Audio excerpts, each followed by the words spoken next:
샬롬, 사랑하는 형제 자매 여러분, 그동안 평안하셨습니까? 김용수 목사입니다. 우리가 살고 있는 이 세상은 평안보다는 불안한 요소들이 더 많은 세상이라고 할 수 있습니다. 3년째 계속되고 있는 러시아 우크라이나 전쟁, 이스라엘과 하마스의 전쟁, 미국과 예멘 후티 반군과의 전쟁 등 이외에도 미국과 세계 각국의 보호무역주의로 경제전쟁이 시작되었습니다. 그 외에도 건강에 대한 불안, 가정의 불안, 직업에 대한 불안, 특히 우리나라는 전국의 불안까지 겹쳐 국가적 위기라고 할 수 있습니다. 이러한 위기 상황에 꼭 필요한 것이 무엇이겠습니까? 평안입니다. 오늘은 여호와 샬롬에 대한 메시지를 전하려고 합니다. 먼저 희망구하겠습니다. 희망을 가지세요. 좋은 일이 있을 것입니다. 여호와 샬롬의 뜻은 하나님의 평강이라는 뜻입니다. 사사기 6장에 보면 기드온이 사사로 부름받을 때 하나님의 사자를 만났다는 사실을 깨달은 후에 이제 나는 죽었구나 하고 두려움에 사로잡혀 있을 때 하나님께서 그에게 말씀하시기를 안심하라, 두려워 말라, 내가 죽지 않는다는 말씀을 듣고 감사하여 기념하기 위하여 제단을 쌓고 여호와 샬롬이라고 부르게 됩니다. 하나님이 주시는 평안은 어떤 평안일까요? 첫째, 영혼의 평안, 마음의 평안입니다. 예수님은 마음의 기쁨과 평안이 충만하셨습니다.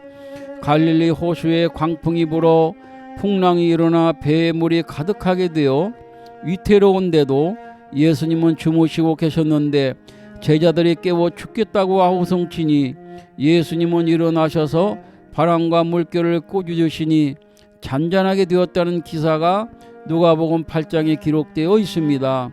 또한 바울 사도도 기쁨과 평안이 충만했다고 볼 수 있습니다. 빌립보 감옥에서 한밤중에 신라와 함께 하나님을 찬송하며 기도하니 옥문이 열리는 역사가 일어났습니다.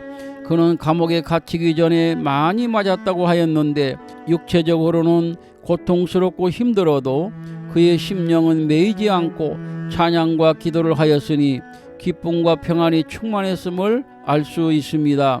옥중 서신인 빌립보서 4장 4절에 보면 주 안에서 항상 기뻐하라고 빌립보 성도들에게 권면했습니다. 자신은 현재 감옥에 갇혀서 불편하고 힘든 생활을 하고 있는데 자유롭게 사는 빌립보 교인들에게 기뻐하며 살고 아무것도 염려하지 말고 감사함으로 하나님께 기도하라고 가르쳤습니다.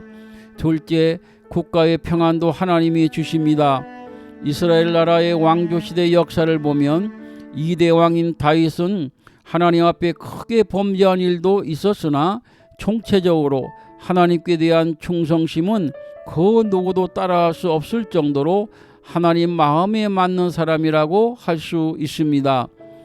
사도행전 13장 22절 읽어봅니다.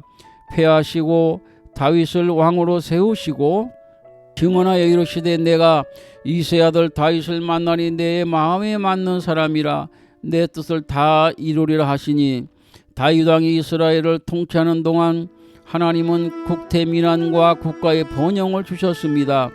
반면에 북쪽 이스라엘의 7대 왕인 아합은 그의 왕비 이세벨과 함께 바알과 아세라 우상을 적극적으로 신앙하여 하나님의 진노를 샀고 그의 재위 기간 중 온 나라가 3년 반 동안 가뭄의 징계를 받았고 엘리야 선지자가 바알과 아세라 선지자 850명과 대결 결과 하나님의 불이 엘리야 제단에 내려 승리한 후에 우상 섬기는 거짓 선지자들을 처형한 후에 비가 왔습니다.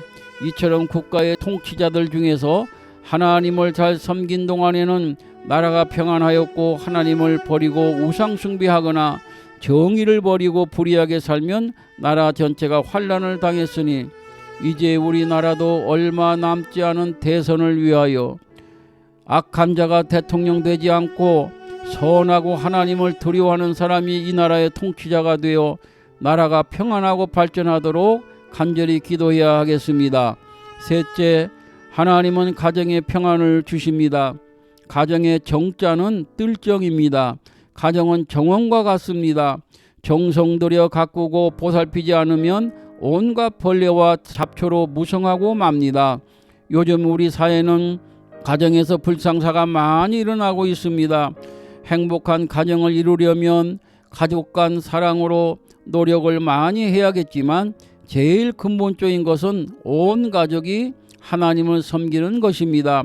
미국 사우스다코타주의 러시모어라는 산에는 미국 역사상 가장 훌륭했던 4명의 대통령의 얼굴이 새겨져 있는데 조지 워싱턴, 토마스 제퍼슨, 데오도로 루즈벨트, 아브라함 링컨입니다. 이들에게 하나같이 공통점이 있는데 모두가 하나님의 말씀인 성경으로 그들의 생활 이념을 삼았다는 것입니다.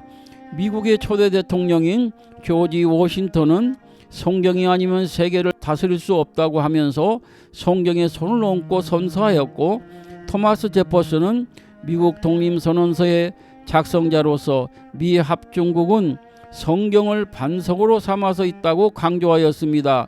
링컨은 성경은 하나님께서 주신 가장 좋은 선물이라고 고백하였고, 루즈벨트 대통령은 어떠한 방면에서 활동하는 사람이든지 막론하고 그가 자기의 생을 참되게 살기를 원한다면 나는 그에게 성경을 연구하라고 권하겠다고 하였습니다.